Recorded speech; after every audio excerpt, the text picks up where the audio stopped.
Recording stopped.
All right, welcome everyone.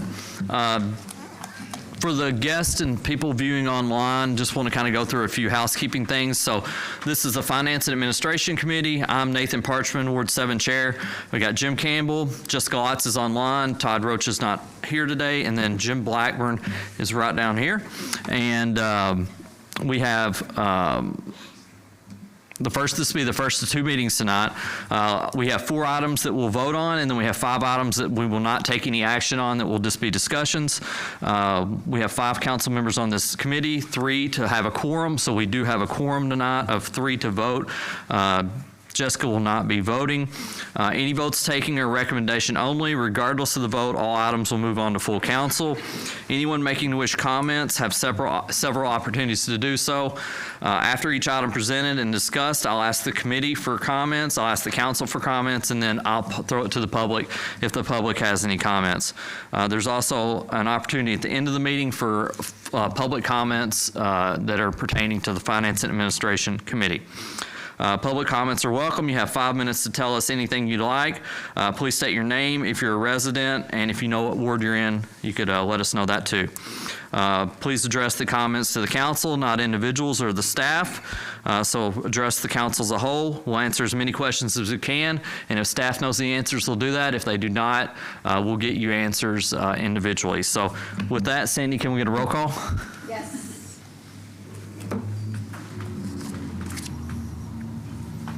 Nathan Parchman. Here. Jim Campbell. Here. Jessica Lotz. I think she. No. Jim Blackburn Here. and Todd Roach. Okay, we have 3 of the 5. We do have a quorum. All right, got a quorum. With that, I would ask for a motion to approve the minutes. Make a motion. Second. Got a motion and a second. All in favor, say aye. Aye. Any opposed? All right, motion passes. All right, we'll move to 2.1, which is a motion to approve budget actual report. Sandy? Mr. Barch, before we Grant. begin, I'd like to, Oh yeah, that's right, Grant. in accordance with the City of O'Fallon Purchasing Handbook, we formally notified the council and the mayor today, but also this is for the public now. The City of O'Fallon did make 2 with 3 pieces of equipment emergency purchases recently with our wastewater treatment plant. The first purchase was for parts ordered in the summer when the failure of the terminal lift station control panel was starting. We had to put that in order to get the parts in. Those parts are now being delivered and to be installed. And so all together with those 2, the parts and the installation, and then at the same time, about a month ago, our West Clarifier scum line modification. So Jeff Taylor will have to answer later on, those who are procuring about that. With the cold weather, it started to fail, and so we had to do an emergency purchase on that. The total cost of these emergency purchases were $316,855.72. But even with these expenditures, the sewer plant fund still remains under budget for the current fiscal year due to the following. The electrical substation replacement project, we have deferred that until the next fiscal year. The terminal pump replacement project was completed approximately $40,000 under budget, and the bank project with the Corps of Engineers was completed approximately $30,000 under budget. Proposals and invoices for the work described were attached to the council and the mayor previously today by myself in an email. So if you guys have questions about that, please reach out to me about the purchases or about the scum modifier to Jeff Taylor. Thanks for that update, Grant. Appreciate it. Any questions from anybody on that from the committee? Council? All right. All right, we'll move on. Sandy? Thank you. So 2.1 is a motion to approve the budget to actual report for the period ending April 31st, 2025. Basically, this is a standard report showing our quarterly budget to actual. There are variances, of course, based on timing of journal entries, but this is a new requirement that we started almost a year ago based on the Illinois Department of Human Services. So this is a motion that needs to be moved to council, but it will be a motion that comes out of committee on Monday's council meeting. So we do need a motion to approve. Any questions on that from the committee? We got to make a motion first. All right, we can go with that. Go for it. I'll make a motion. I'll second. We got a motion and a second. Any comments? Yes, the one thing that you said, Sandy, is that this report is for April 31st. December 31st. It goes from May 1st Okay, I to misunderstood. December 31st. Thank you. Any other questions from the committee? Council? Public? All right. Can I get a roll call? Nathan? Yes. Jim Blackburn? Yes. Jim Campbell? Yes. All ayes. Now we'll move on to council. 2.2, Sandy? So 2.2, as I've mentioned previously, we had gone out, GFOA, which is the Government Finance Officers Association, which is a professional organization for finance officers. They put out what's called best practices, and one of their best practices is to look at your auditors about every 5 years. So our current auditor, Sickage, their 5 years, it's done. We did go out for, we solicited requests for auditing services back in December. We received 3 proposals, one from Kerber Eckenbreckel, Clifton Larson Allen, and then Sickage also sent us one, which is fine as long as they gave different partners to view it. Based on what we received in, we are selecting Kerber Eckenbreckel. They are a firm that are familiar with our needs. They do have a firm in Fairview Heights. There is actually one here in O'Fallon. They were bought out. They're now in Fairview Heights, but the firm that will be handling ours are out of St. Louis. Fairview Heights Department, they handle tax, where the one in St. Louis will handle governmental funds like what we have. So based on the proposals that we received, we're looking for a motion to move forward for the mayor to sign a contract with Kerber Eckenbreckel for 3 years, and then with a possibility of an extension for 2 years. So moved. Seconded. All right. Any questions from the committee? Council? Ross? Simply, have we dealt with them before? No, not on a personal. We did call references just to make sure, and they have done a lot over in St. Louis, and they have done, because our concern was with utility billing, and they are familiar with utility billing, so. All right. Anybody else on the council? Questions? Public? All right. If not, can we get a roll call? Jim Campbell, Yes. Jim Blackburn, Yes. and Nathan Parchman. Yes. Okay, so that will go to council on Monday. Okay. Next is 2.3, the employee handbook. So the employee handbook, I'm going to turn over to our HR director, Ashley Baker. So annually, our employee handbook is updated, given laws and statutes that change or modify, or any additions or subtractions that need made. We have submitted these for legal counsel approval, and these are attached as well. The changes or modifications recommended to update our handbook include military funeral honors leave, the neonatal intensive care leave, blood, platelet, bone marrow, and organ donation leave, business travel details and expenses. And the last one is the public fund solicitation of donation acceptance policy. All of those, again, as I said, are legal or policy updates. The last one is a new policy addition for us, and I'll turn that over to Grant Littikin for further detail. Thank you, Ashley. So yes, the last one is a follow-up from the final audit of the existing CityFest funds. And so as the auditors went through this, some of the discoveries made were solicitation of donations to an event on city letterhead by a city employee or an elected official.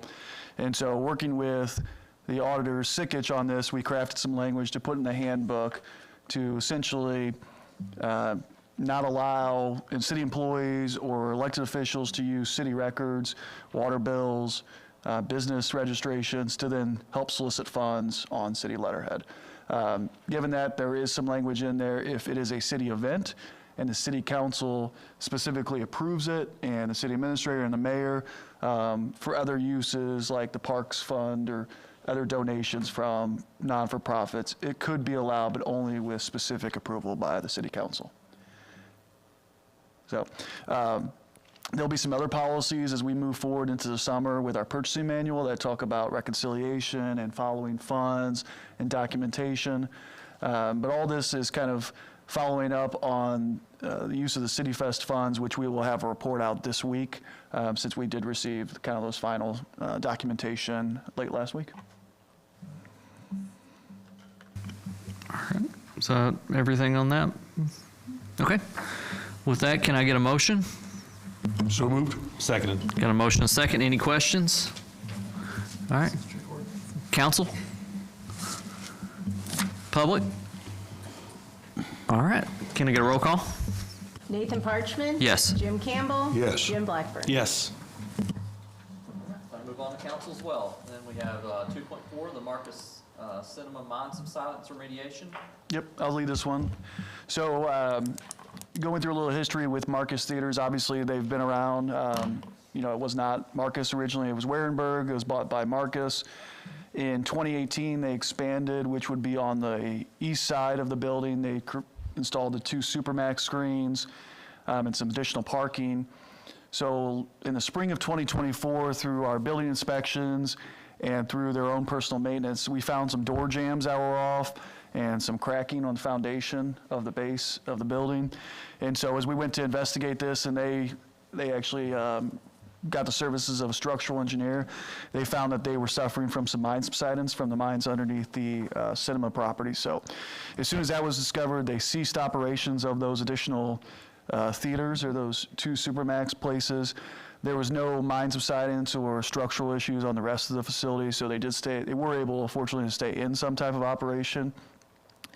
They've been working since that time to get the mines graphed, mapped out, get a firm that could fill it with grout. And so for those who weren't around during the hospital and the other undermining, they essentially find the void in the mine, which is hundreds of feet below the ground, and they pump it full of concrete. That is a very expensive venture, especially when there's a building already on top of it. And so their bills are a little over $9 million to complete that work with the mine remediation and then to perform some of the fixes on the existing property. They did submit it to their insurance. Their insurance, much like any other insurance, will pay to help repair the building, but they do not help to repair or remediate the mine work. So that whole of the bill is really on them to fill. So they had about a $9 million gap to fill those mines. And as the box office works, so when they sell tickets, the ticket sales predominantly go back to the theater that had created the movie. What movie theaters make their money on is concessions and the such. They really don't make a whole lot of money on the actual theater ticket. So with the city council approving the ordinance for amusement tax about 12 months ago, we began with this option to discuss with them. And it took some time to get through and have their legal review and have our legal review. And probably about the last 4 months, we've been trying to iron out the language. And so what this will do essentially is when they go in and sell a ticket, or you go in and buy a ticket for Marcus for watching a film, there'll be a 5% tax, amusement tax on that. That amount comes to the city as a local tax, and then it is rebated back to Marcus Theaters at 99% of that. The 1% is maintained by the city for legal fees of reviewing the eligible costs. And so it's simply like many of the other incentives. Nobody else that's not going to the property and buying a movie ticket pays the extra $1. It is only on their customers coming for a film to actually buy the ticket, and it goes right back to them to help fill up those reimbursable costs. Now, it's hard to say the remediation was over $9 million. It's hard to say at this point, given that they really don't share as a private enterprise what their overall ticket sales are, if they'll ever recoup all that amount. But what they do have to do is when they submit their ticket sales and that tax, it's collected and sent to us, we then have to apply it to their reimbursable costs. So that $9 million is the most they could ever collect from that. We don't know at this time if they will collect all of that or it'll be much less. We're hopeful that it's much less as well as they are. They have told us that in the event that they pay off those reimbursable costs, and furthermore, they can't come back to us and say, well, now it's 5 million more or 10 million more. Then they will like to end this amusement tax so that their customers don't have to pay that extra lug. I know the question always is, well, instead of a tax, why don't they just charge more for their ticket sales? Because their ticket sales go back to the movie theaters and not to the actual cinema. They don't get that money. So with that, the highlights are much like the business districts and TIF, it's 23 years or until the reimbursable costs are fully put back, or Marcus Theaters comes to us and says, we don't want to charge that 5% anymore. Thanks, Graham. Can I get a motion on that? So moved. Seconded. All right, any questions from the committee? Comments? You look interested. I know, I got a thought, but no. I'll come back to you. Anybody from, Roy? On this tax, when they reach their, let's say, the 9 million mark, then it goes away. Correct. They don't charge it, doesn't come to us, we don't reimburse it. I guess my thought or question was who monitors that and raises the flag and says it's time to shift our actions there? We do. Okay. Yep, so we It's do on the our city. finance All right. department, so that's why we're retaining that 1%.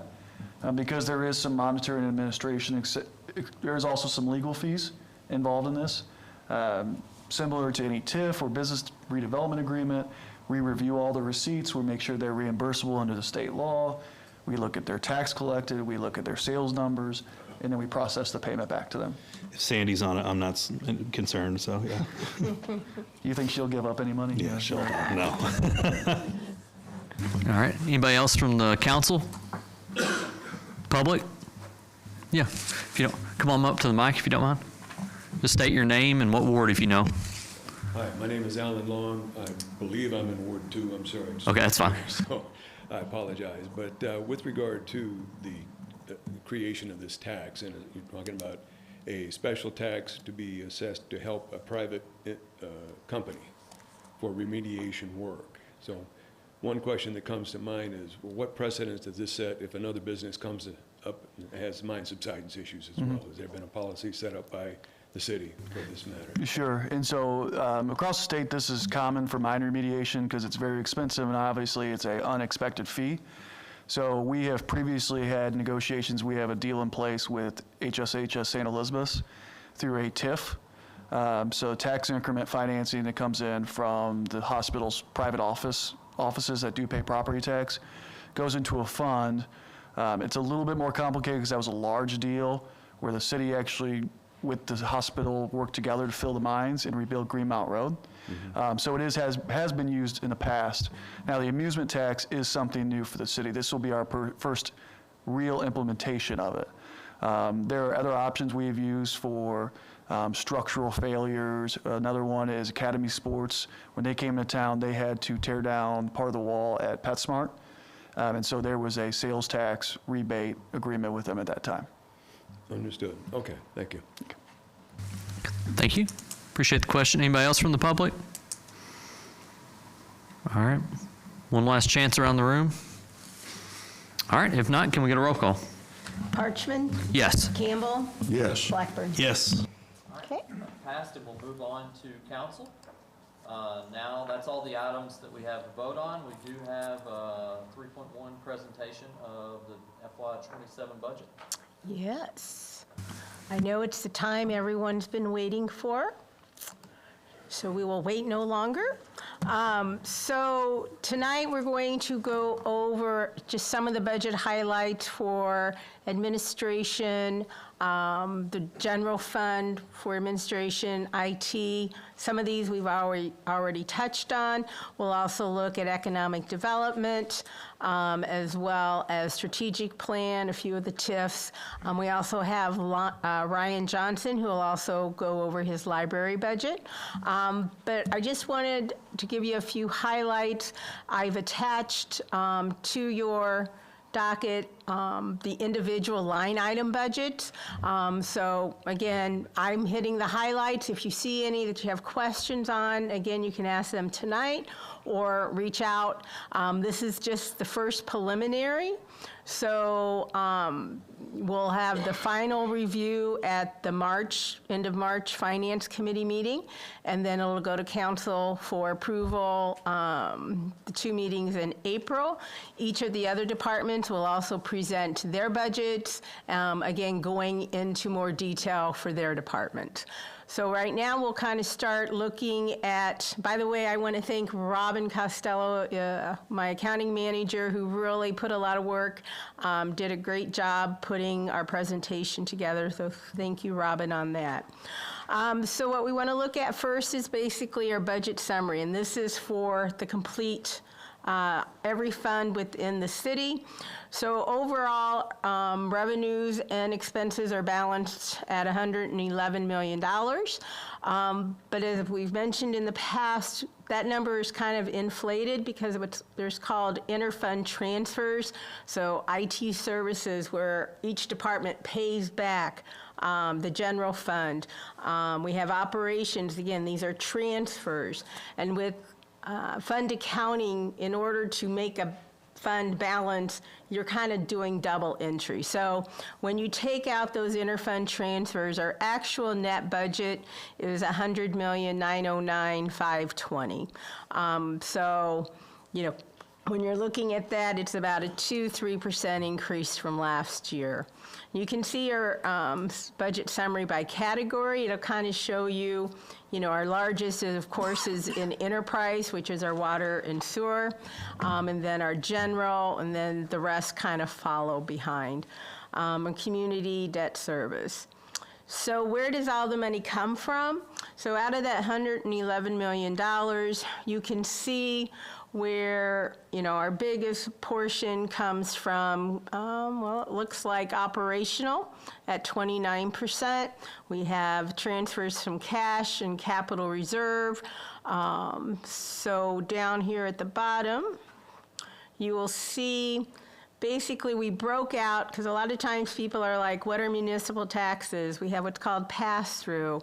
So municipal taxes in this particular are those that the city controls. Those are our home rule. So that's our half-cent sales tax, food and beverage.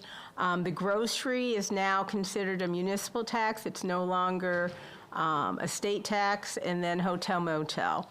So that's our municipal taxes. Our pass-throughs are fire and police pension, our TIF, business district, and amusement.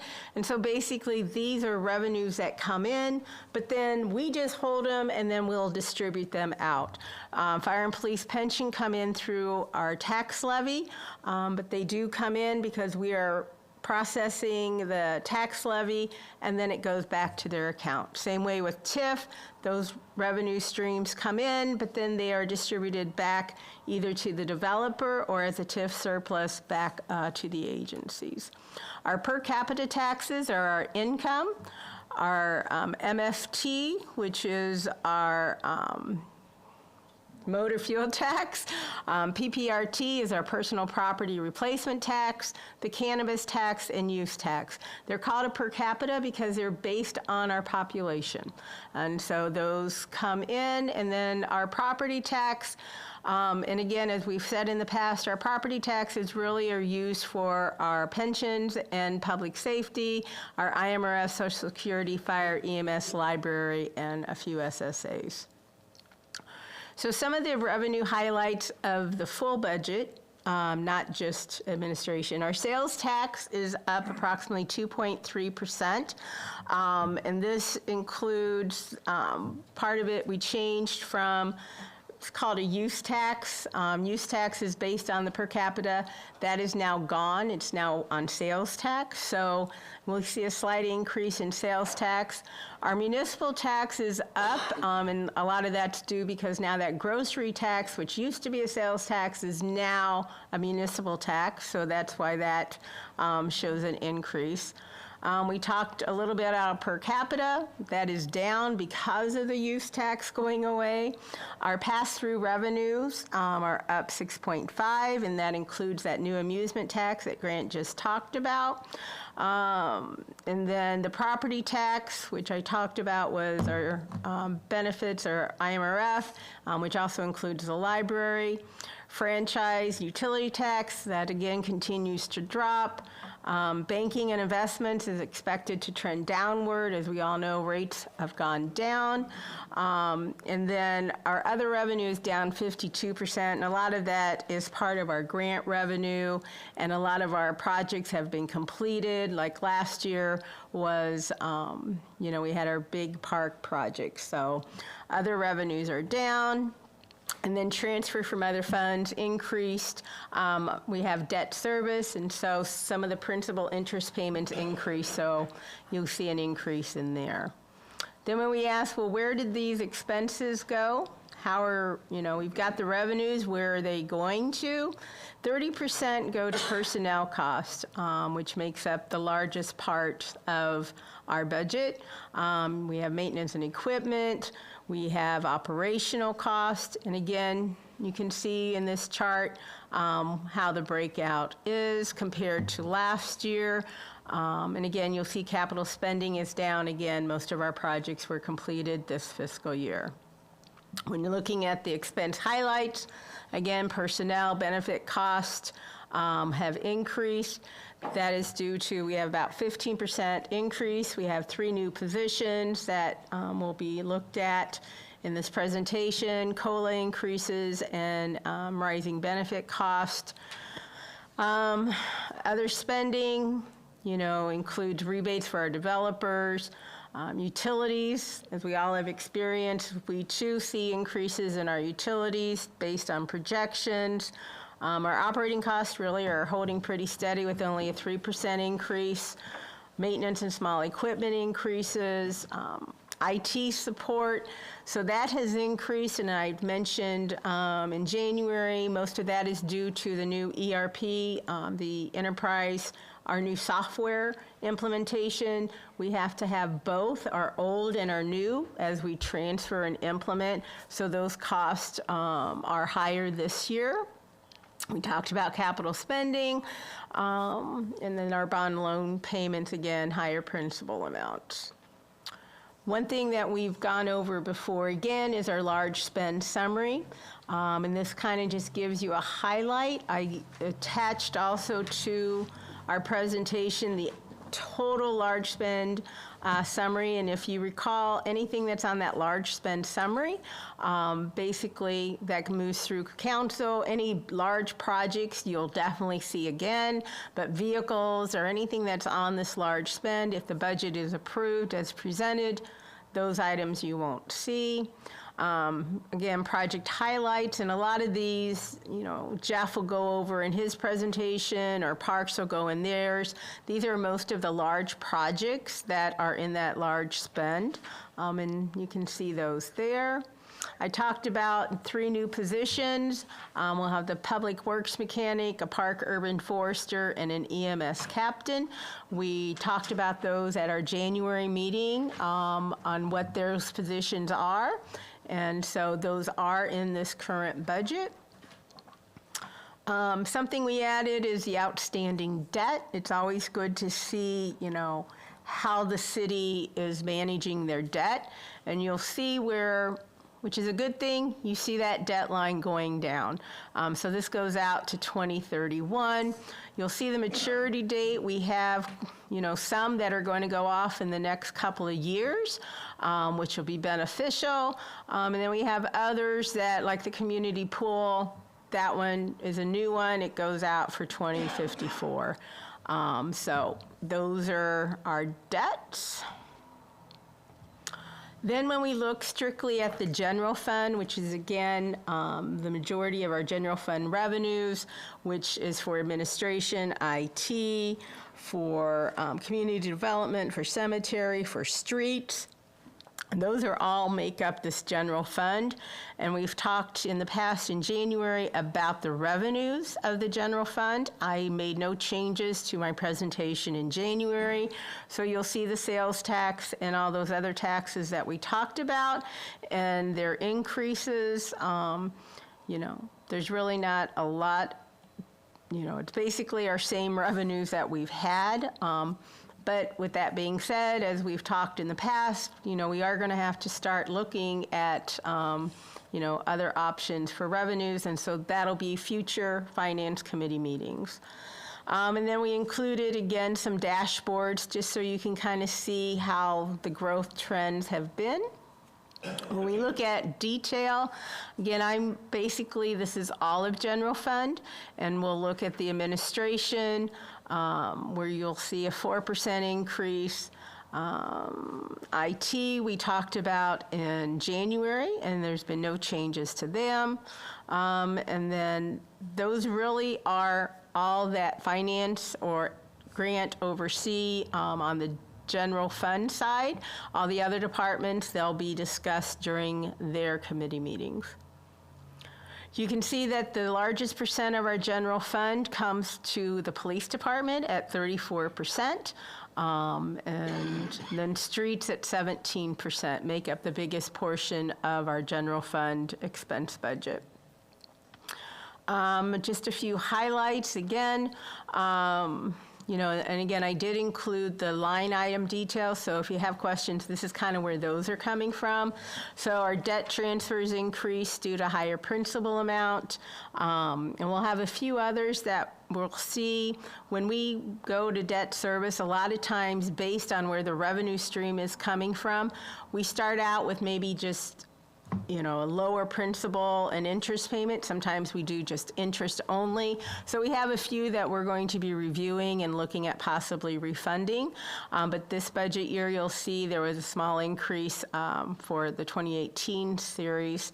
We've budgeted for the 250th celebration, contribution to capital reserve. So this is something that we have started several years ago, where we're asking our departments to put away for those capital reserve times where they're building those reserves. And that way it doesn't really come out of the budget. We put those in a cash reserve for a capital reserve fund for like vehicles or special projects. We just use HVAC. So that's $1.4 million. The resident assistance program for the Ameren utility cost is in there. Computer services, we kind of touched that. That's for the new ERP system. Accounting services, so that went to $52,000, as well as our payroll services. Those are two funds or two services that used to be distributed to all of the other departments. We have decided to take all of those internal services and move them directly into administration. It just made more sense rather than each department taking a piece of it or all the same city.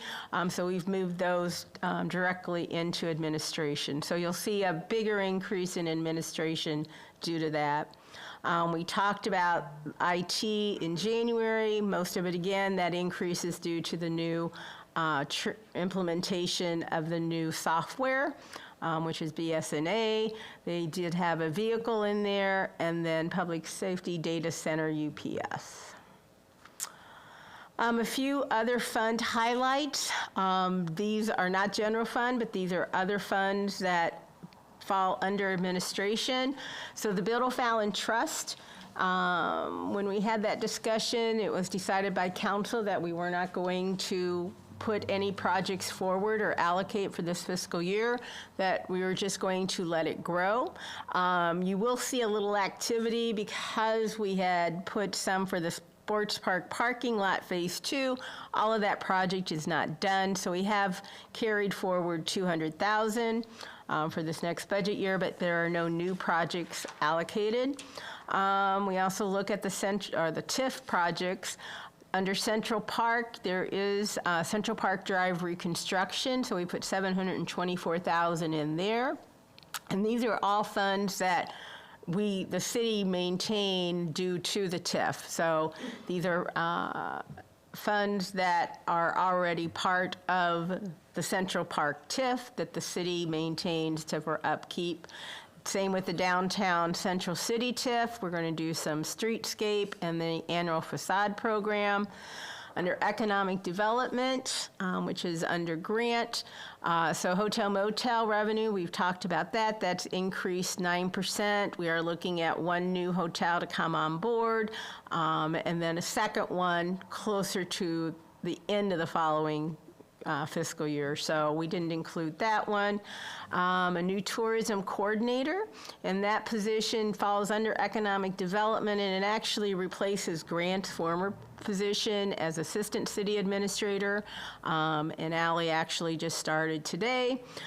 Professional services, you can see, various projects within the economic development, website creation, Memorial Plaza design, Reuter Road, JLUS update. Julius? JLUS is a coordinated planning document between us, the county, Shiloh, Lebanon, Scott Air Force Base on land use around the Air Force Base. There you go. That's what that acronym is.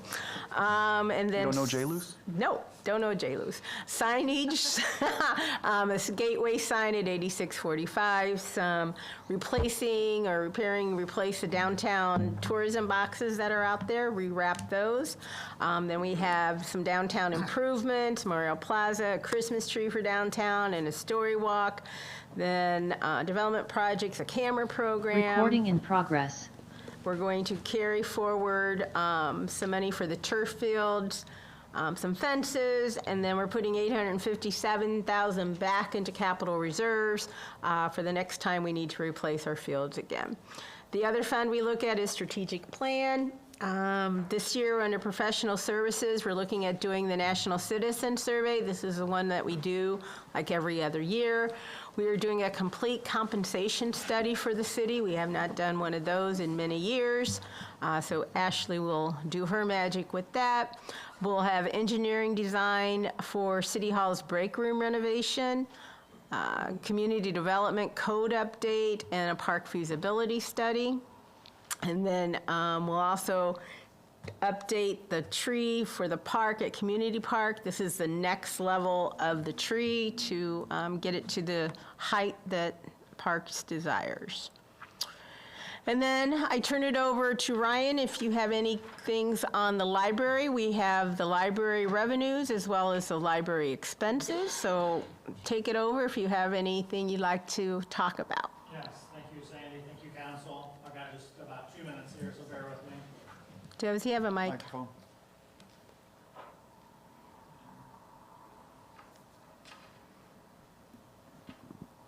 All right.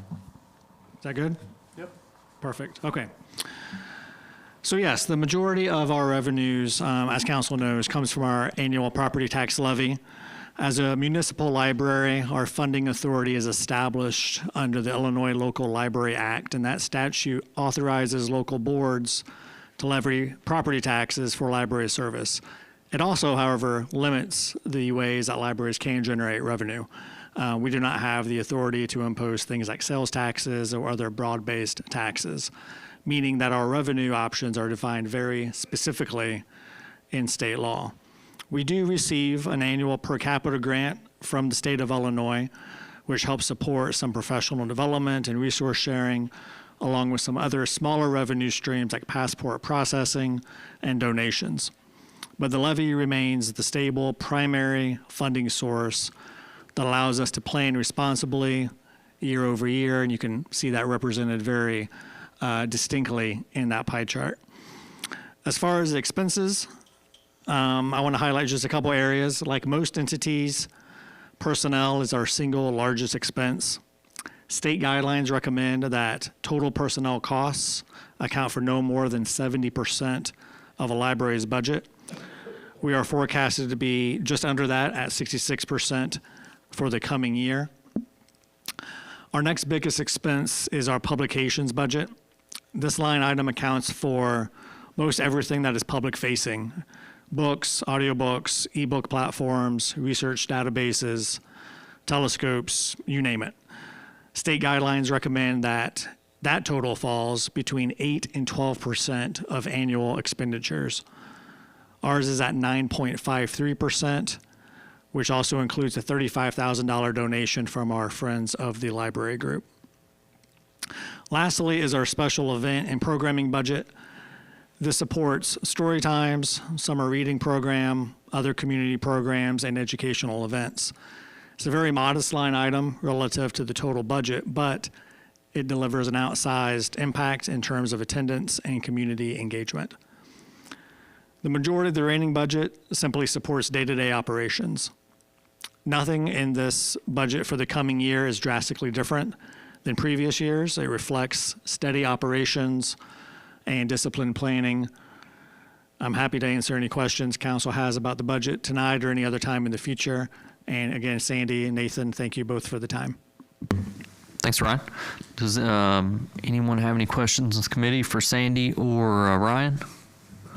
Sandy, when you were referencing the two enterprise resource systems, are we paying for two full licenses at the same time, or did we not have like an implementation fee?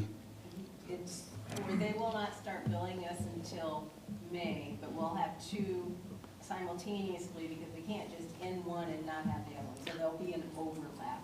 Our New World contract ends in December, so our hope is December we'll be done with New World, and then we'll have our regular BSNA. But yes, we have to maintain both at the same time. Okay, so I thought there would be a cutover and then just a flat implementation fee, so I had that backwards. Yeah. No. Okay. And then we also, we have the strategic plan that kind of goes along with the budget. So I'm going to turn that over to Grant. I think we had more questions. Oh, I'm so sorry. Jim? Just one other question was, with the governor's budget proposal, what do we see as a potential impact for the cutback in our share of income taxes coming back to municipal government? Good question, and I wish I knew. I don't think anybody knows. IML's been very involved, which is the Illinois Municipal League, and so there's a lot of talk back and forth with that. You know, when we budget conservatively. So, you know, one of the things they are looking at cutting is the percentage of the LGDF, that administrative fee. But they're saying because of the increase we should see, it should balance each other out. So. Any other questions from the council? Public? All right. Gentlemen? Yeah, if you don't mind, please. Just state your name, that's good. Alan Long. Yes, I saw in the budget that there was a $280,000 for the amusement tax.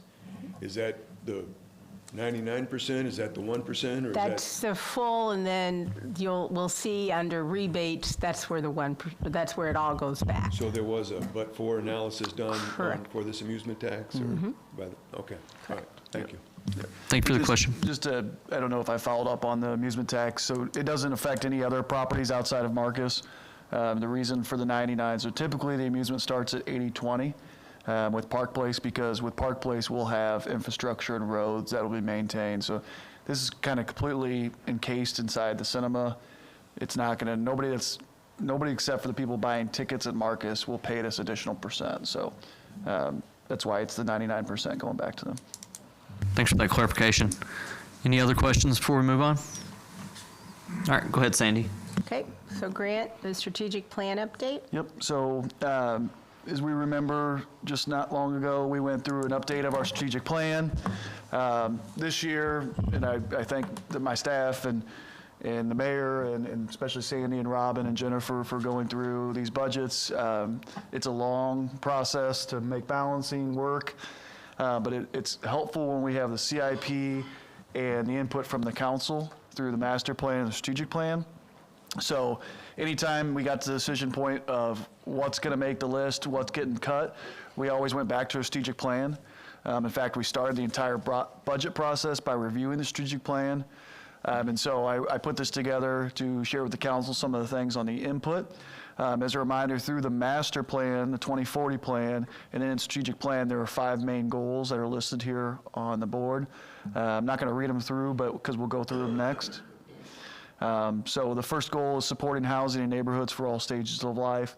And so I just pulled out a few of the larger items that are in the budget this year that coincide with those goals, including a major project of the zoning code development manual update. That RFP should be issued shortly here, and that'll include a lot of public feedback and input from the public. The residential facade program, we did adjust it, so everybody knows, we budgeted for it last year. We put out the applications, we solicited, we reached out to people, we did not receive any applications this year. So given that, we are going to take a step back and kind of reimagine it. We're going to use it in a way, partnering with our code enforcement officers who are boots on the ground. Every day they see this stuff going on. They see people who can't afford to fix sidewalks or trees instead of an application process. We'll work with the residents to see if we can help them do this. We're also following up to share with the council the first year of the pilot program and see if the neighboring properties around it over the last 2 years have invested equally. And so we'll get back with you guys next year on that. And then Jeff has the South Cherry reconstruction project budgeted for this year. The second goal, to invigorate a sense of place and community. We've mentioned the signage in downtown and the high impact corridors have been budgeted. We'll start the process on the downtown streetscaping later this year. We've got additional programming in downtown and the community park, and including the economic development budget is a tourism update that will be facilitated by our new employee, the tourism coordinator who began her career today. Goal 3, to support high quality of life for residents and visitors. We're going to finish up the Fields of Sports Park. One thing we'll launch this year is a transportation pilot program. In addition to having that tourism coordinator and some park staff with a golf cart or some type of mobility to get around the sports park in downtown to share the story of O'Fallon and to boost tourism. We're going to look at a pilot program to shuttle people from the hot spots in town. If we've got 20, 30,000 people in the sports park, can we get them to downtown? Can we get them back to their hotel safely? That kind of stuff. As everybody knows, it's been out there for big tournaments. The premier parking spaces, once you park in them, they don't want to leave all day. And so facilitating kind of that ecosystem of getting out to the other parts of O'Fallon, separate from the sports park. We've got some bike trail expansions, the Forward 50 plan implementation. Ryan Johnson can provide a library facility update in the next few months. We will be discussing changes to our business licensing here in the month of March or early April. That will hopefully facilitate a kind of more streamlined process that lines up with occupancy inspections. Jeff will be working on the Deer Creek drainage study and the infrastructure improvements. And then the fourth goal, to promote economic development. Like I mentioned, we did have an employee start today for tourism and community engagement. The J. Luce and the Reader Road Master Plan, we'll be budgeting and working in partnership with the county and the other communities. And then we are working on revamping the downtown budget, some murals in downtown, and the Memorial Corner in the downtown district. Lastly, the goal 5, to improve and sustain high-quality city services. We're always doing staffing plans for public safety, including patrol, CID, EMS, MECOM, and fire. We've included in the budget an EMS captain for this next year. We did some year-by-year disaster planning and emergency operation planning for critical disasters. That will continue throughout the year. Brad White will include in his presentation a model to improve and increase staffing at firehouses. Obviously, we've talked a few times now about EMS and fire funding long-term. Don't need to beat the dead horse on the ERP system. Special census, if you guys know, we've submitted for a cost study since the Census Bureau told us it has to be a complete census now. We are awaiting those costs. I can't tell you right now how much it's going to be. We've heard up to $1 million to do it, and at that price, it just doesn't make sense for us to do it. We would wait until 2030.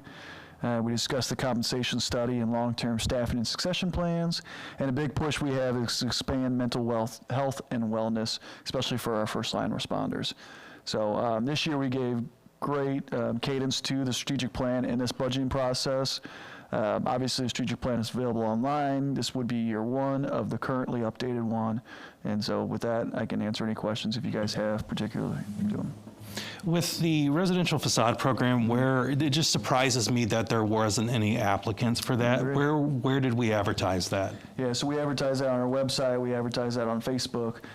We also, in the areas that we have in the facade program, we determined were kind of the areas of the highest need. We're out and we tell the people around that have the neighboring properties, specifically Ward 5. Does anyone recall seeing that post or? Okay. So what was the neighborhood, or I guess the target? Like, I know last time it was Ward 5, it was my ward, so I remember this. What was the target neighborhood this time, or area of town?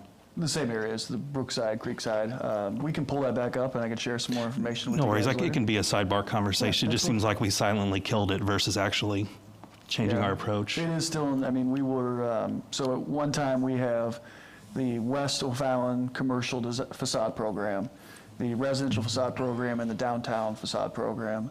I know this year we've received 3 or 4 downtown facade programs. We got 1 interested party in the West Commercial Facade Program, and we did not receive anybody. We had 1 person reach out to us to have a discussion, and we never got a submission. So I'm happy to share that with you. No, and afterwards. what also came to mind too, Grant, sorry, I didn't mean to talk over you, was I think just about everybody in town's going through a claim from the tornado I agree. a year ago, but full supporter of that program, so I don't like to see it kind of go to the wayside. Yeah, like I said, so with the tornado damage, and it is a delicate subject, because there was a lot of people, even some of our staff here today, just got siding in a couple weeks ago. And so we want to be very, very soft in our enforcement from the code perspective wise on the damage of siding due to the, material costs. And so as we talked with code enforcement staff, probably in the next coming months, we will have our code enforcement guys not issue citations or strongly coded letters. It's, hey, just let's have a conversation about what's taking so long and kind of help them if we can. Okay, so the boots on the ground, they're out there, they're doing the work for code enforcement, they see these things, they bring it to city. The funds can go to those residents, or who decides that, I guess? We would have to have a juried process similar to the facade program where it's kind of weighed on need. And so, again, in long conversations with our code enforcement, because with the facade program, it was always, can you really determine need? We don't have a needs-based system. Code enforcement, they unfortunately go to court and have to take people to court for abatement of nuisances that simply do not have the funds. Maybe it's a large tree that's derelict, or even sometimes windows broken in. And so we hope to facilitate more of that improvement program through a code enforcement perspective. I like some of that. I think the fact that they see the worst of the worst out there gives them some good eyes on the ground, but okay. Yep. Yeah. Always open to new ideas too about it. And yeah, I can share some more information coming up about that. Thanks, Grant. Any other questions from the committee? Council? Roy? What is the fund? The facade program, it's economic development. All right. Anyone else? All right. Public? All right. Thanks, Grant. All right. So I'll just finish with the budget. So just as a reminder, as I brought up, all the other departments will present theirs at their committee meetings. Then we'll have a final review of this on March 23rd, and then it'll go for first reading, and then public hearing and second reading on April 20th. So there's no voting tonight. If you have questions, again, just reach out to us for final, before final.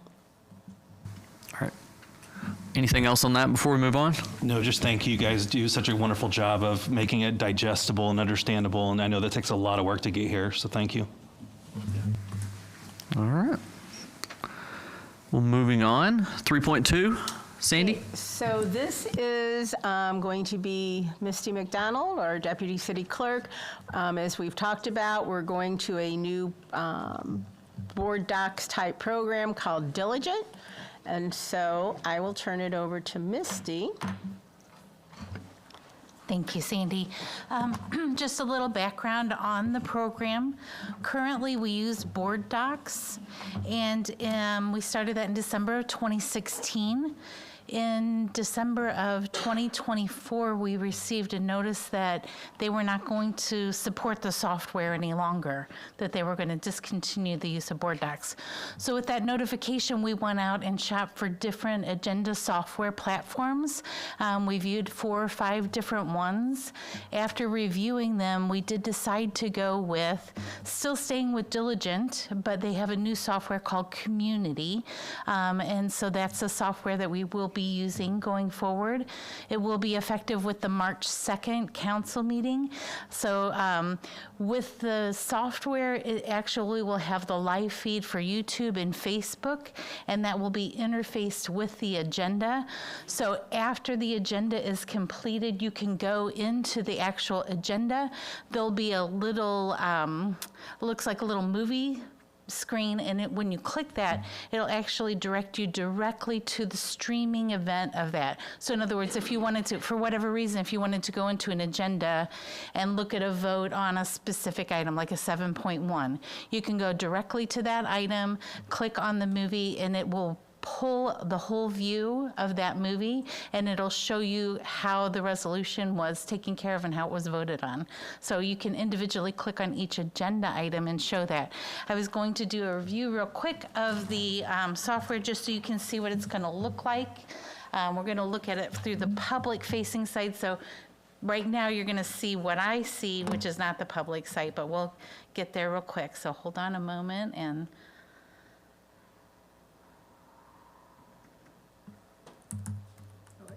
it sure did. That's okay. We'll resign in.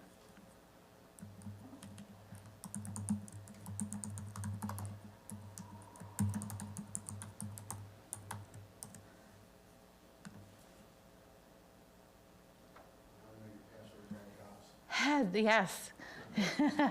Changes every 24 hours. That's right. So this will be the public-facing side of it. Kind of looks a lot like you know, what you see on our website, and that's, you know, kind of creates continuity through everything. There are several ways you can get to the meeting. As you can see right here, there's a calendar of events, and you can click on the day. And when you click on the day, then it'll pull it up for you. But you can also look down here, and it says today's meetings, and you can see it says Finance and Administration. You can just click on that. And then what happens is it pulls the agenda up for you. And if you scroll down, it has all the items on the agenda. And it also has the file attachments. If you click here on the agenda packet, up at the top, then that kind of gives you your overview of everything, and then you can see the file attachments are here in blue. You can click on any of those file attachments and it'll open it directly for you.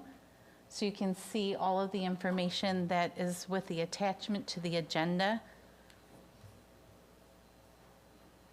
I can't see my screen here. Here we go.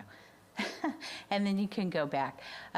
You also can look at it in multi-view ways if you'd like to. There's a bunch of different ways you can look at it. But you can do what they call here a split screen. So what happens is your agenda goes on one side and then your attachments are on the other.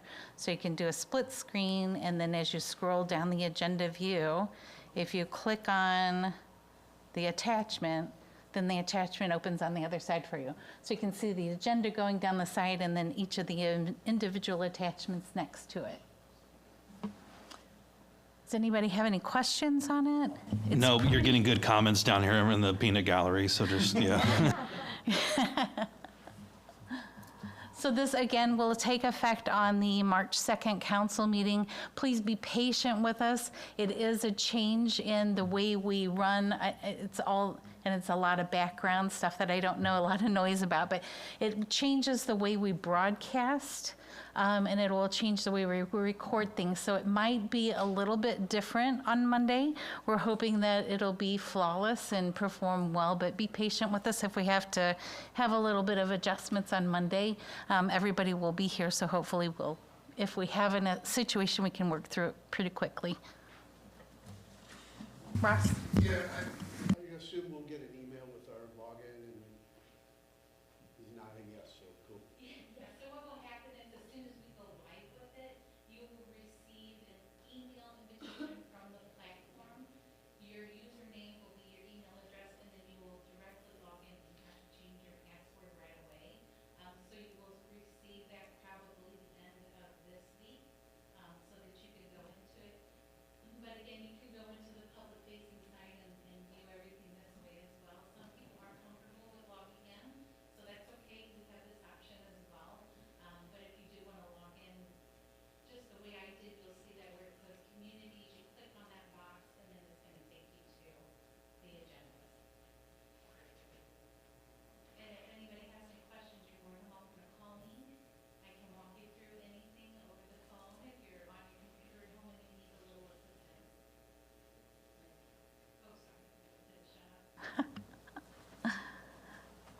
All right. Any other questions for Misty? Thank you. No, appreciate it. That looks great. Thank you. Thanks for the work. All right. Anything else on 3.2? All right. And then 3.3, the quarterly investment report. Sandy? That is information only. Anybody got questions on 3.3? Council? Public? No. All right. 3.4, treasurer's report. Information only as of 12/31. Any questions, committee, council, public? All right. Administrative committee reports. Again, these are informational All right. only. Any questions? Different department. All right. If not, we'll move to 4.1, which is public comments. So if you have any public comments for finance and administration, feel free to step up to the mic, and you got 5 minutes. All right. If I don't see any, I'd ask for a motion to adjourn. Motion. Got a motion second. All in favor, say aye. Aye. Any opposed? We are adjourned. Thank you.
To utilize motor fuel tax funds for general maintenance purposes.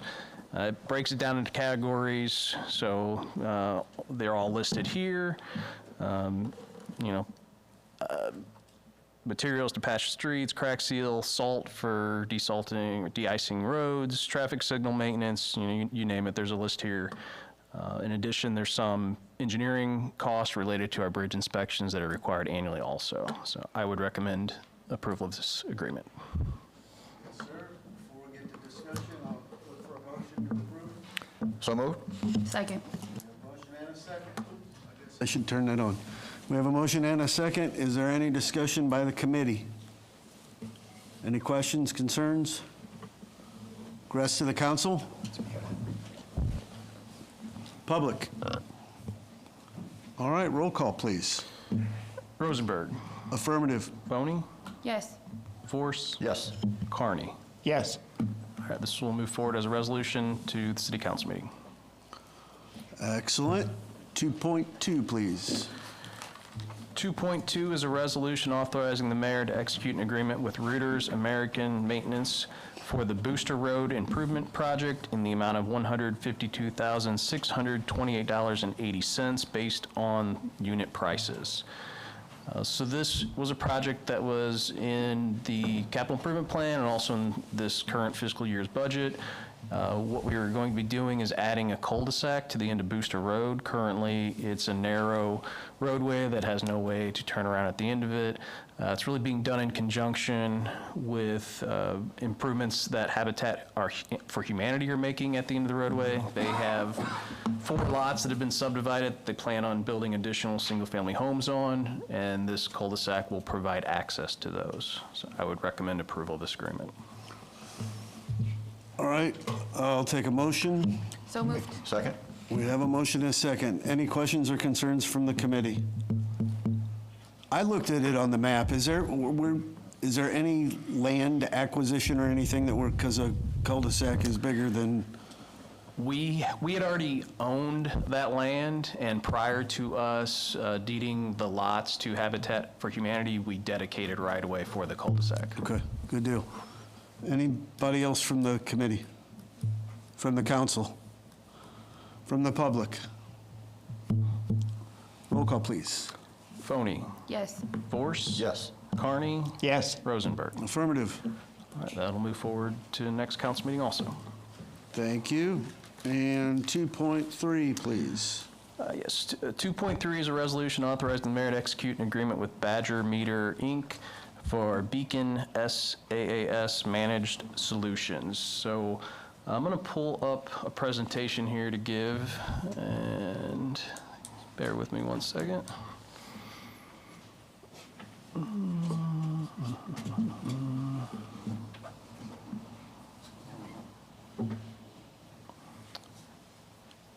Okay, here we go. All right.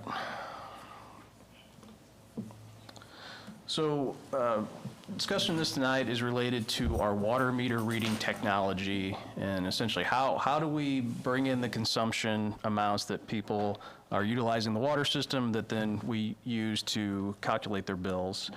Just kind of give a little bit of history of where we currently are at. So right now, we currently have an Itron ERT system. That's an encoder, receiver, transmitter. What it requires is for us to drive trucks in every neighborhood where we provide service. There's a radio signal that gathers that consumption data. These Itron ERTs work directly with our existing Badger meters that are in the meter pits outside of the homes. We're able to really only do this monthly, so we drive around once a month, collect this data, and that is what is used to send out the customer's bills. So taking a look at the existing operations to costs to run this system. So like I mentioned, it requires the truck reading. Approximately 500 hours annually are spent driving around collecting this data. Once you figure in labor and equipment to do that, we're right at about a $50,000 annual cost. We also requires us to go out and do final reads. So anytime someone is moving out of their residence and they want to close out their water account, we have to physically go out, get a read for that usage, and bill that out accordingly. That is roughly at about 600 hours annually we're spending just making trips to collect this data, so right around 60,000. In addition, these ERTs that are on the pits were been put in a little over 20 years, so we're starting to see their battery life end. So we're at upwards of replacing 1,500 of these annually. So that's the photo that you see now in the corner. That's what that device is. So anyone who's gone out and looked at their water meter, you see their lid, and there's this device that sits up above it. That's what transmits the radio signal out. So when these fail, that's what we have to go in and replace, roughly about 400 hours. So once you figure in the labor, the equipment costs, material to replace that, we're right at about $250,000 annually just replacing these ERTs. So in total, you're about $335,000. We've also been notified recently by Itron that they are going to be requiring a new software update to this system. Not only is that software, it requires replacing all the hardware within our trucks that we utilize to pull in this data, roughly at about $100,000 that has to be implemented by the end of next year. Also, they've informed us the long-term end of life for this system, where they'll no longer support it, is out to 2034. So the reason I bring this up is, we're investing $335,000 annually into a system that's really only going to be around and work for another 8 years. So with that in mind, we looked at it and we said, okay, what system we want to go to in the future? And if we go to a new one, what additional benefits can be added to it? So we started looking at different options. First one, we can go back to the visual reads where guys go around, or girls, and open a lid and get the exact amount that's being used. We ruled that out relatively quickly. So then we looked into some more advanced technology. First, it's the automated meter reading, which we currently have. It's the truck read. There's also a touch read where you have to physically walk up and touch to the device. Again, those require personnel and time to implement. And then we looked at even more the advanced metering infrastructure, AMI, which require no personnel. So there's a couple different systems there. You can put in a fixed network that has multiple radio receivers that can send out and collect the data. And then there's also cellular networks that could be utilized. We've in the past had fixed network with radio systems for communicating with our sanitary sewer lift stations and other facilities throughout the city, and it has been very difficult to maintain, especially as the city continues to grow. There's less coverage you're able to implement, and then you have to add in more repeaters and gateways to collect this data. We've gotten to the point now where we've eliminated that and gone purely cellular for our lift stations and a lot of the other stuff we do. So based on this, we really narrowed it down to a cellular option, reviewed a couple different vendors on their cellular capability, and what we're recommending to move forward with is Badger Meter cellular endpoints that use existing cellular networks, and they actually have, the biggest thing that made Badger stand out is they have cellular network guarantees with these cell providers. What we don't want to get into is a case where we put in close to 20,000 of these, and now the cellular network that supports it is turned off by these cellular providers, similar to how 3G ended a few years ago. So we have a guarantee from Badger, and it's in the document there, that guarantees these networks for a 20-year period, which is the life of these endpoints, which is a big reason why we are recommending to go with them. This picture here shows what it looks like. The brass meter is below, there's an encoder above, and then the wire going to the cellular endpoint that would stick up through the lid of the meter that sends out the signal. A lot of added benefits with this that's going to be very helpful, not only to us to operate the system, but also our customers. Biggest one for our customers, they have a customer portal called Eye on Water. This gives residents the capability to go online via website or an app and see their real-time usage data. Talk a little bit about some software, some operational uses for us. There's also a separate beacon platform that we would use for operation that we'd be able to install pressure sensors, temperature sensors for us to better make planned, informed decisions on our water system. Perfect example would be if there's a water break or a leak in an area, we would see a drop in pressure. We'd be able to pinpoint that, respond to it quicker, conserve water that's being lost temperature sensors. It would actually monitor the temperature inside meter pits. So if it dropped close to below freezing, we'd know to get out there, and maybe because there's a lid off of it, and it's before it would freeze up the meter and cause disruption for service. The big benefit is the amount of data you get for consumption. It would upload this data 4 times a day. You'd receive consumption numbers for every 15-minute increments. And then ultimately, personnel costs. It eliminates your truck reading. It eliminates your final read trips. We could look at that and pull it up from the utility billing at any point in time to get that data. Wanted to share a slide of this, the Ion Water platform. Again, there is an app for it, or you can go online and view it. This is generally what it looks like. Again, you could break it down to every 15-minute increments. I'll share a personal experience I had. We put a few of these in the system just to see how they'd operate. Put one at my home just so I can track and see what's going on. Noticed overnight was using small increments amount of water.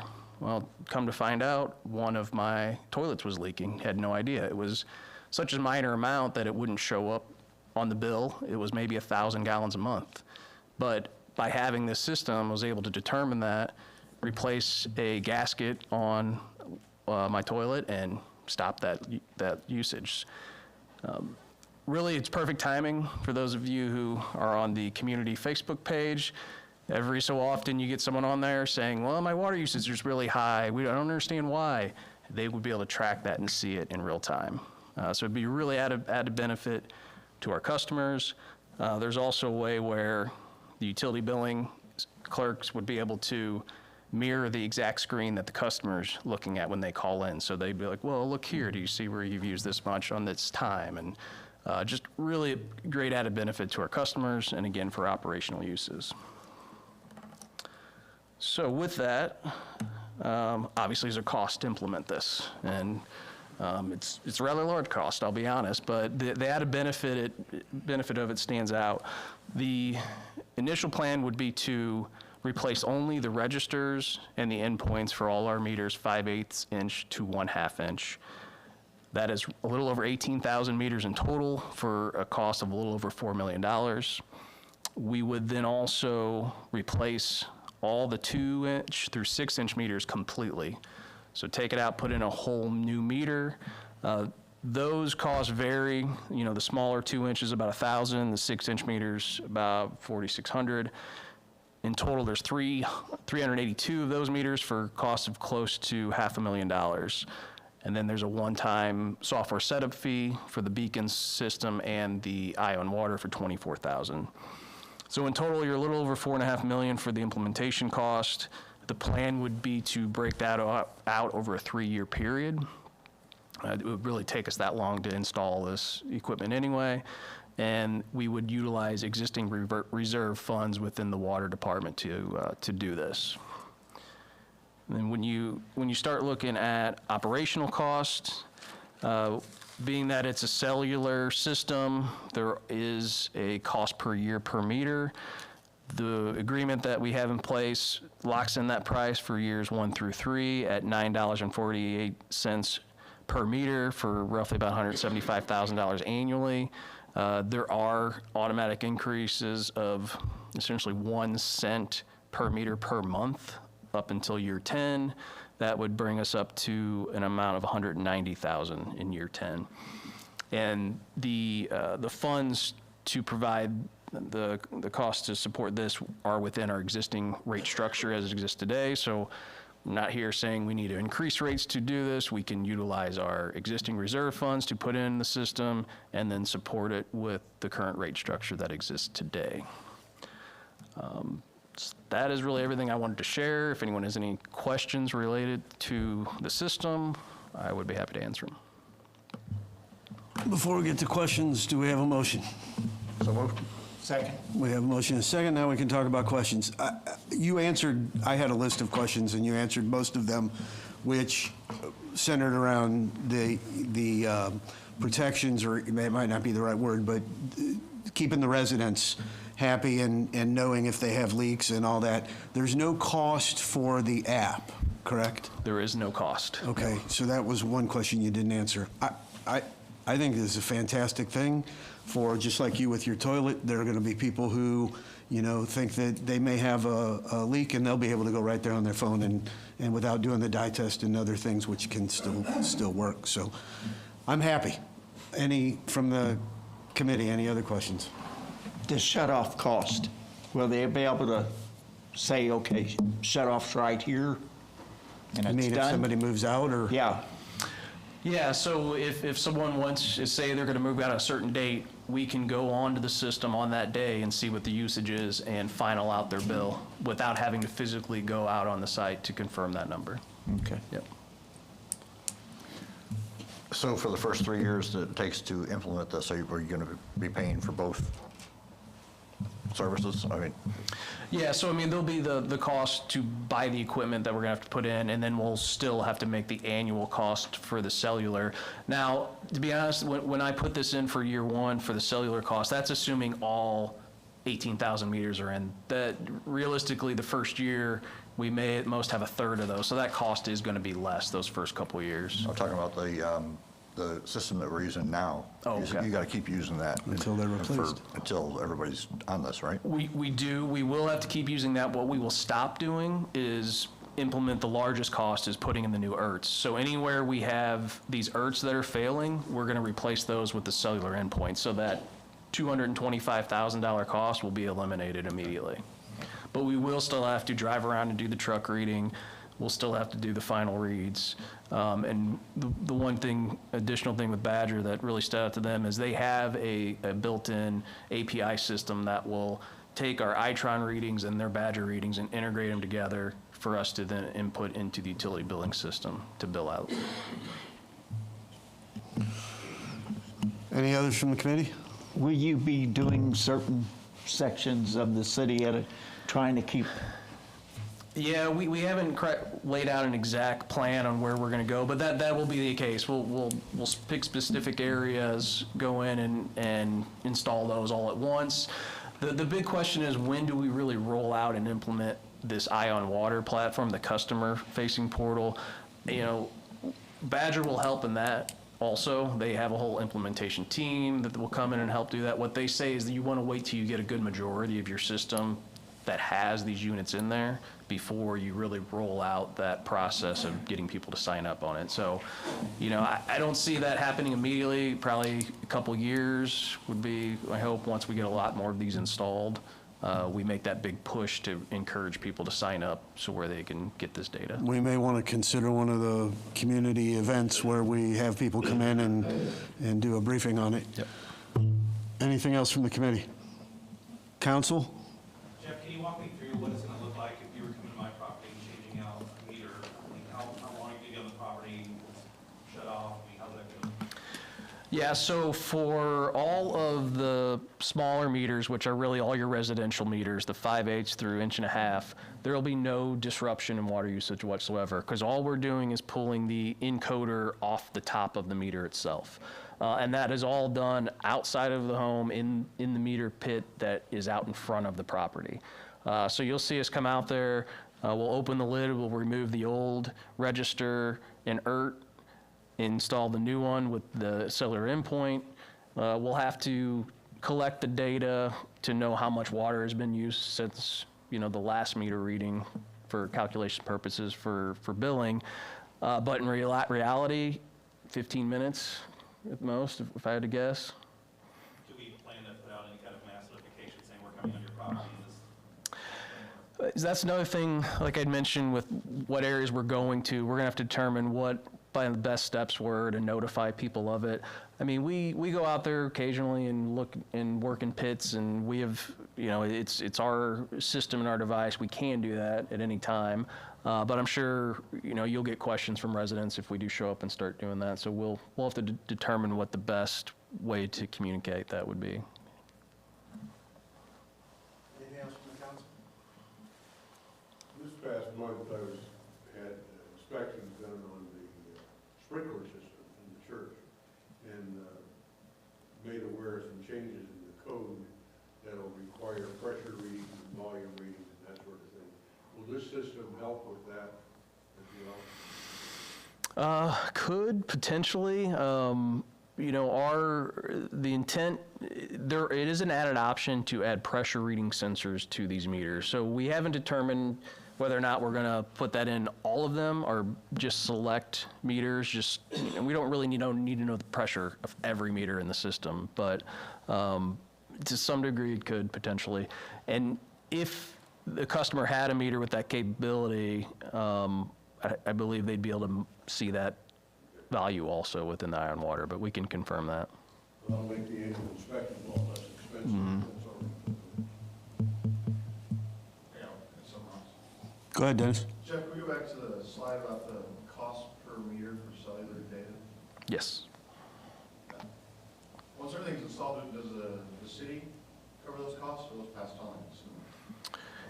It's covered in the existing water rate structure, so there's no additional fee we plan on adding on, or, Yeah, I just want to make sure yep, an increase $400,000. no. Yeah, it's provided by in the existing rate structure. Anything else from the council? Public?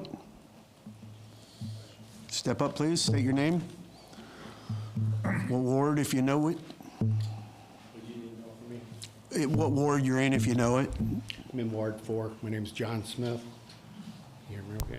I think you're good. Question the labor that you're talking about, $100 an hour, so you're talking $25 a piece to put these in. Is that covered in these costs?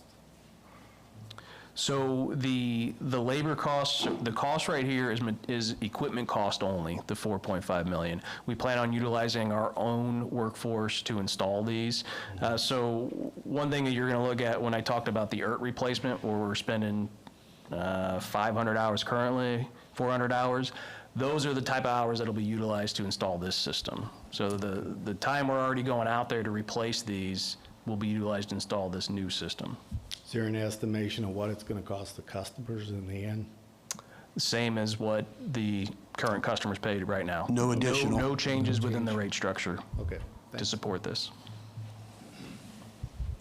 Anybody else from the public? We've got a motion and a second. Roll call, please. Vorse. Yes. Carney. Yes. Rosenberg. Affirmative. Phony. Yes. All right, this will move forward to next city council meeting also. All right, thank you. And now the fun part. Budget. Actually, I will make a correction on that. This is currently just legally being reviewed by the city attorney, so if you don't see it next Monday, the intent would be to have it a couple Mondays from now, so. Copy. Just want to run it through all the legal processes. All right. Okay, other business, the Public Works FY27 budget. All right. So first sheet I usually like to share when we start talking budget is, as I call it, the Public Works Budget Fact Sheet. What this does, it looks back through historically last couple years at expenses and revenues, their actual expenditures, actual revenues, compares the approved 2026 budget to FY27. That's these first charts that you see up on the top left. Also, it talks a little bit about what transfer from reserves are being proposed to support the budget. Within water, wastewater, Prop S, and MFT.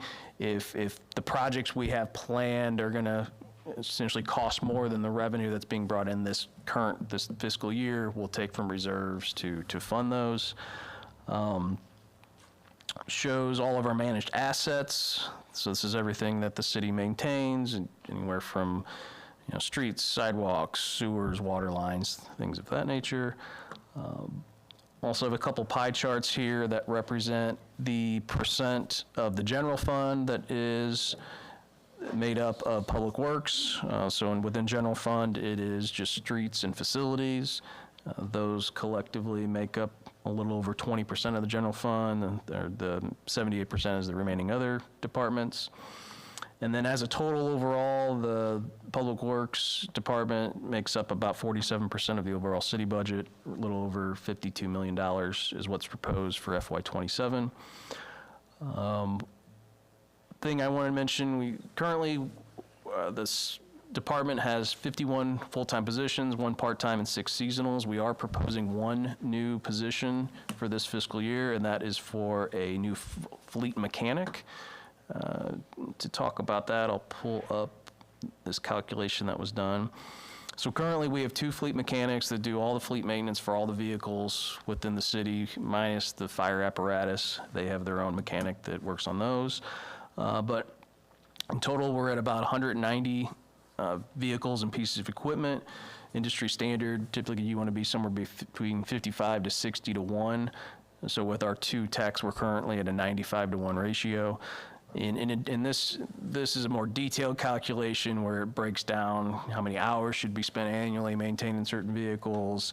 Similar, it's showing that we don't have enough staff to maintain the system we have. In addition, we've taken on outfitting the new police vehicles with all their equipment, which takes quite a bit of time and effort to do.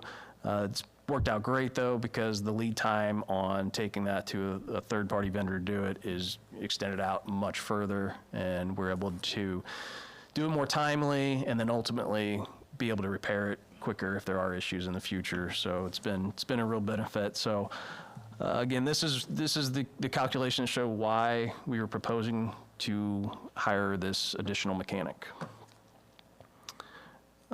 Any questions or comments on that before I move forward? Any questions from the committee? Council? Fire department has their own mechanic, but if he would say, I'm done, would you guys see this position being leveraged in the fire department? Indiana? Yeah, we would be able to help maintain their fleet. Anybody else from the council? Public? All right, appreciate that. All right, there's a lot on here. Let me see if I can zoom it in here or not. So this is the large spend detail just for Public Works. I'm not going to sit here and go through every one of these. If you look at this, the first column represents the CIP item number for each of them. So what you'll see is almost all of these are within the CIP already. So we've talked about them before. This is just setting aside the funds to implement the CIP. So I will go through the bottom portion, which is really just the construction side of it, and try to give a highlight on the different projects we have identified for next fiscal year. So first is the Pierce Boulevard traffic calming. So we've talked a lot about this. This is the narrowing of Pierce Boulevard, adding the shared use path on the south side, installing speed humps. This also includes a lot of stormwater replacement in that area and additional overlaying of the streets around. One item that's not in the CIP is we're still dealing with storm damage repair from the March hailstorm last year. In total, we've received about $700,000 from insurance. So we are currently working to get that repaired and meeting with contractors to line up proposals. But in the event none of it's done prior to the end of this fiscal year, we're carrying that forward so that those improvements can be made. Looking at doing an improvement to City Hall break room area, just with the additional staff within City Hall, there's not really a great place for staff to sit and eat lunch or do anything. So we're looking at some modifications to provide better location for our staff to do that.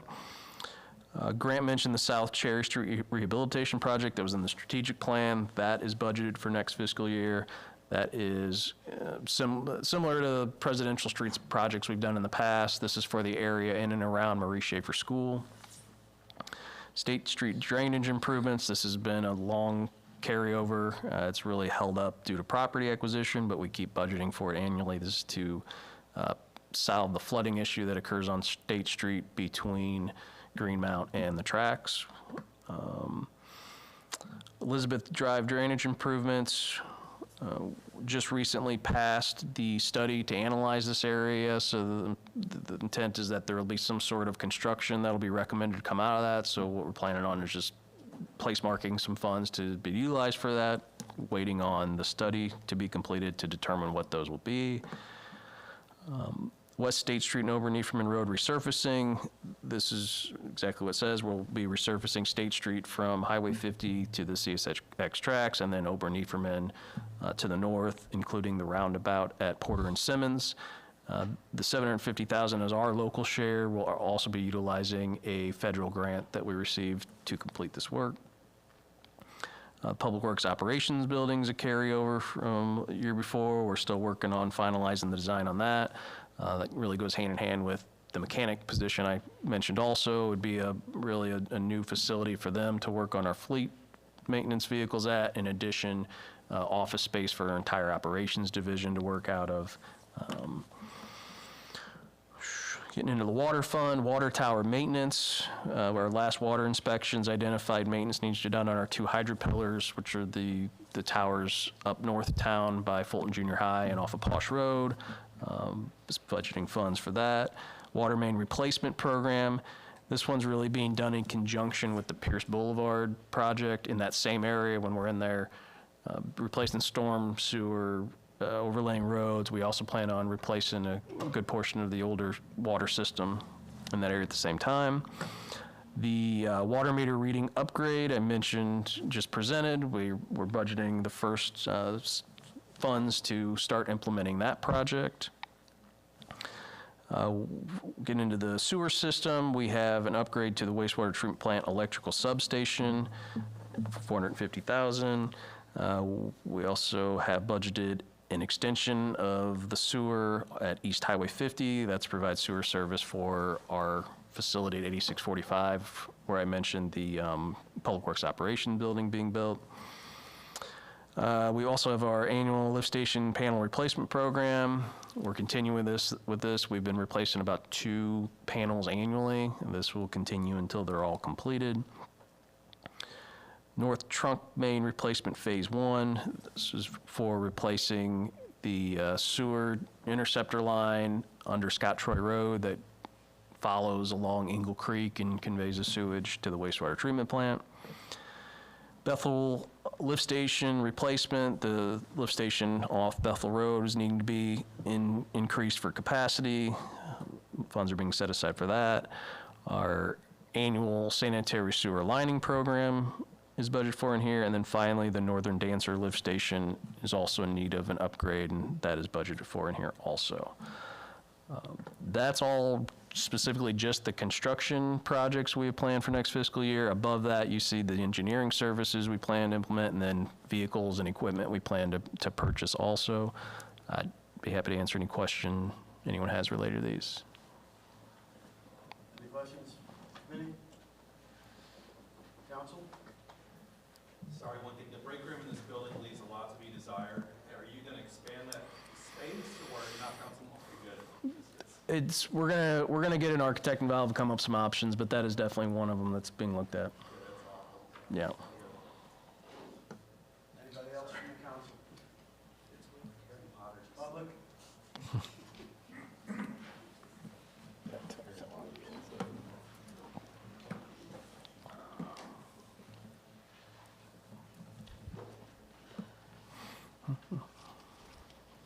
Dave Pfeiffer, 801 Deer Creek Road, Ward 2. Once again, I don't see a budget item for a stormwater study for the Engle Creek watershed. We've got Deer Creek. We've addressed that in a sort of a way in a study that was very poorly done. And I'd like we need to address the stormwater in the Engle Creek watershed. It raised our base flood elevation 7 feet after that development, putting all those homes in the floodplain. We're only 15 of us. We contain the stormwater for half this city. Fast forwarding, after being in the floodplain, now we're in a FEMA project that absolutely incredibly decreases the value of our property and could lead to the destruction of our homes. This needs to be addressed and look for corrections upstream before this water hits our properties. This needs to be addressed. We're still looking for those programs, those projects. So I will note, under engineering services, there's $200,000 budgeted for the Deer Creek subdivision drainage improvements, with follow-up funds budgeted in the following fiscal year to implement that. And the recommendation based off the initial study was to put in a larger culvert under Seven Hills Road, which would alleviate that 7 foot of head that Mr. Pfeiffer is referring to. That's great. That study stopped at the end of our subdivision. It didn't address the 60-foot wide stream of water that rips through our neighborhood that starts at our subdivision. Not one drop of water from our subdivision goes in there when that enters it. That's the water that needs to be addressed and taken care of and looked at.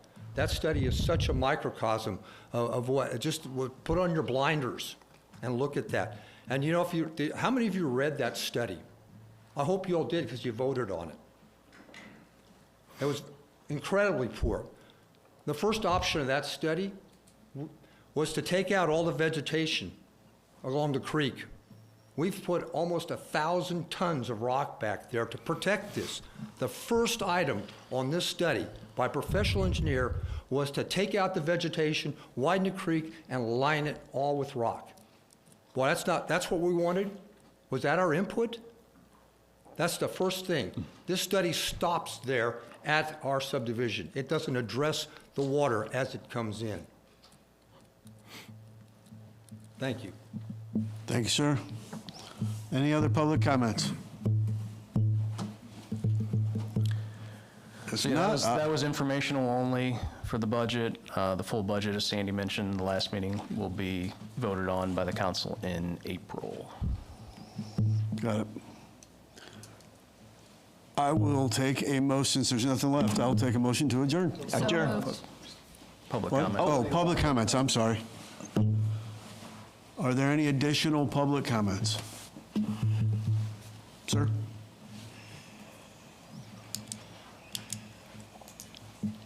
John Smith from Ward 4. Wanted to talk about some traffic issues, and Public Works is where I told to go. Along the school, Evans is on Matthews Drive, and I noticed during the snowstorm, we had a lot of one-way traffic there because of the snow not being pushed back far enough, nor was there people abiding by those yellow stripes that we have on the curbs over there. I was wanting to ask if the public safety could get involved in going over there and checking the school out at 3 o'clock and watching people park there and tell them to move, because they're going to get a kid hit yet. We're dropping our grandson off there in the morning, we're picking him up at night, and it's not very fun. So I'd like to have that done along with the snow was really unbelievable this year, so I wanted to make sure that if we have a snow event like that, that the cars that are parked on the street do get cited. There was one out there for 2 years up on DeSoto and Dartmouth, and I called on it several times. They finally moved it. 2 years it sat there.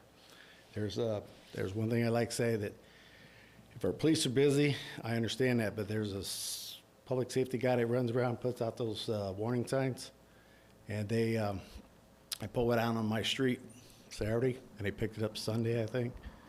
I don't know if they were supposed to be out there for like a week, because we've had some speeders in the neighborhood, and I don't like to say that I'm a complainer, but I'm the only one that has the time to watch them run by.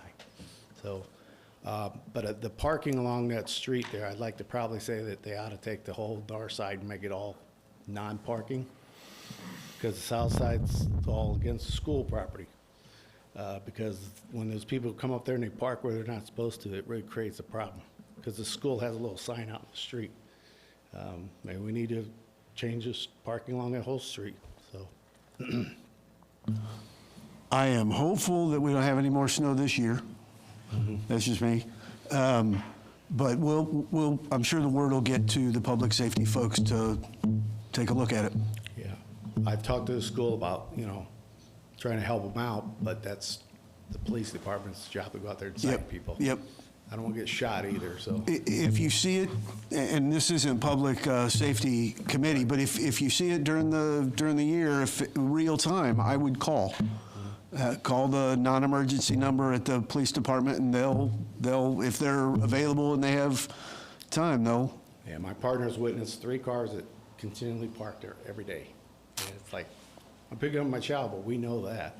Understand. We're picking up ours too, so thank you very much. Yep. Any other public comments? Now I will take a motion to adjourn. So moved. Second? All those in favor? Aye. Any opposed?